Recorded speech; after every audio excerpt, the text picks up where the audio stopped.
October 12, 1944, 22,000 feet above Hungary. In the next 8 minutes, 2 black pilots will destroy 5 German aircraft, save 240 American lives, and prove that excellence has no color. This is their story. By late 1944, the skies over Europe had become a graveyard.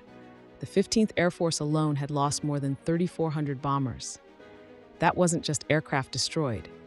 It was 34,000 American airmen shot down over enemy territory, facing capture, death, or worse.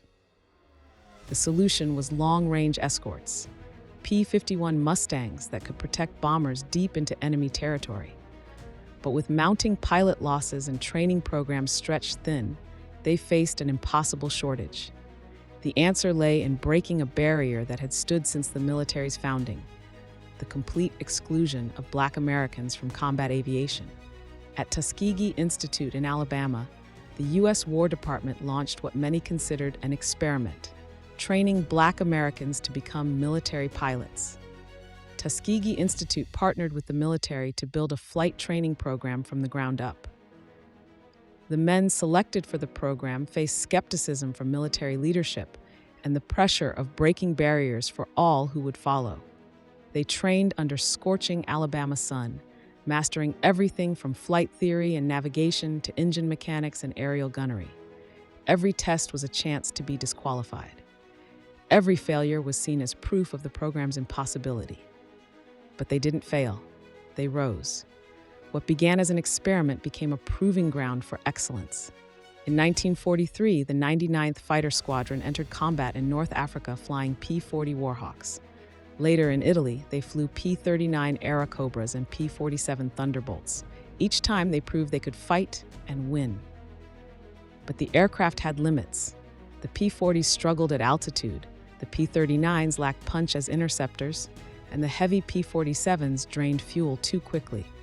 Finally, in July 1944, the Tuskegee Airmen were re-equipped with the P-51 Mustang. With its range, speed, and firepower, it could escort bombers to the heart of enemy territory and back. For the first time, the Tuskegee Airmen's skill and training matched the tool they needed for the mission.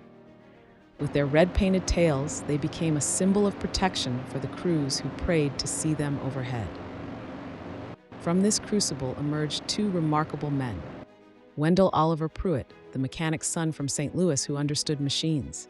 Precise, methodical, a pilot who calculated angles and trajectories. By 1944, he had already flown 68 combat missions. Lee Andrew Buddy Archer Jr., the doctor's son from New York who understood people. Charismatic, instinctive, a leader who read intentions as easily as flight instruments. Pruitt mastered precision. Archer mastered psychology. Together, they were unstoppable. They studied tactics side by side, developed their own hand signals, and flew 47 missions together without ever losing a wingman. Archer's P-51 bore the name Ina the Macon Belle, after his girlfriend back home. Pruitt's carried Alice Joe, named for his fiancée. Both Mustangs were capable of 440 miles per hour and armed with 450 caliber machine guns, deadly in the right hands. And in October 1944, those hands were about to make history. October 12, 1944, Ramitelli Airfield, Italy. The mission: escort bombers to synthetic oil facilities near Budapest, then strafe German ground targets on the return. At 6:30 a.m., 51 Mustangs roared off the runway. Among them were Pruitt and Archer. The red tails climbed through layers of gray cloud, engines drumming in unison as the squadron formed up over the Adriatic. Their destination lay more than 200 miles away, a 2-hour flight over mountains, rivers, and enemy territory. The radios crackled with position checks. Each pilot settled into the rhythm of escort, scanning the skies, scanning the horizon, scanning their instruments. Far below, 24 B-24 Liberators lumbered into formation. Inside each one were 10 men, fathers, sons, brothers, heading for a target deep inside Hungary. If the Messerschmitts broke through, dozens of families would receive telegrams instead of homecoming letters. The stakes couldn't have been higher. 0847 hours over Hungary near Lake Balaton. Bandits, 11 o'clock high. Messerschmitts dived from the clouds in the classic bounce attack. On Pruitt's mark, the two wingmen split, one left, one right, a maneuver they had drilled countless times, turning chaos into choreography. Archer pulled into a climbing turn, his vision tunneling as 7 times his body weight crushed him into the seat. Through the fogged canopy, he caught his first target. One burst, one kill. Seconds later, another German fighter fell from the sky.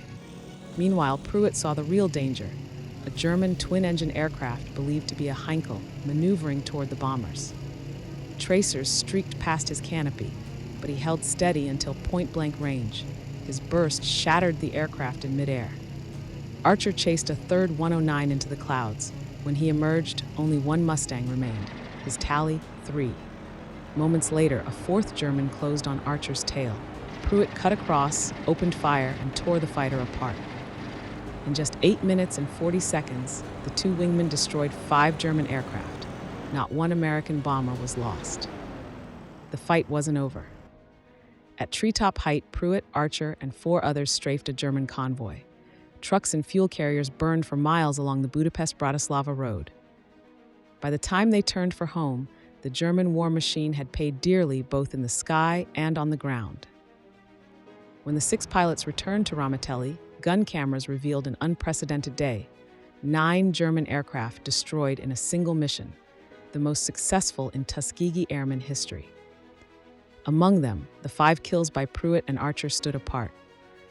According to squadron lore, it was during the debrief that an officer quipped they were a Gruesome Twosome. The name stuck, passed among fellow airmen, and carried into history. Both men were recommended for the Distinguished Flying Cross, but their real achievement was measured in lives saved, more than 200 bomber crewmen who made it home that night. Wendell Pruitt flew 70 missions before tragedy struck in April 1945, when his engine failed during a training flight. He was just 25. Lee Archer flew 169 missions, among the highest of any Tuskegee pilot. Officially credited with 4 aerial victories, many believed he deserved 5. After the war, he became one of the first black officers in the newly integrated Air Force, retiring as a lieutenant colonel. He lived until 2010, carrying his wingman's memory for 65 years. Their legacy reached far beyond medals. Within weeks, bomber crews were requesting red tail escorts. Other fighter groups studied their coordination. By war's end, the 332nd had earned one of the lowest bomber loss rates in the entire 15th Air Force. What Pruitt and Archer demonstrated over Hungary became doctrine.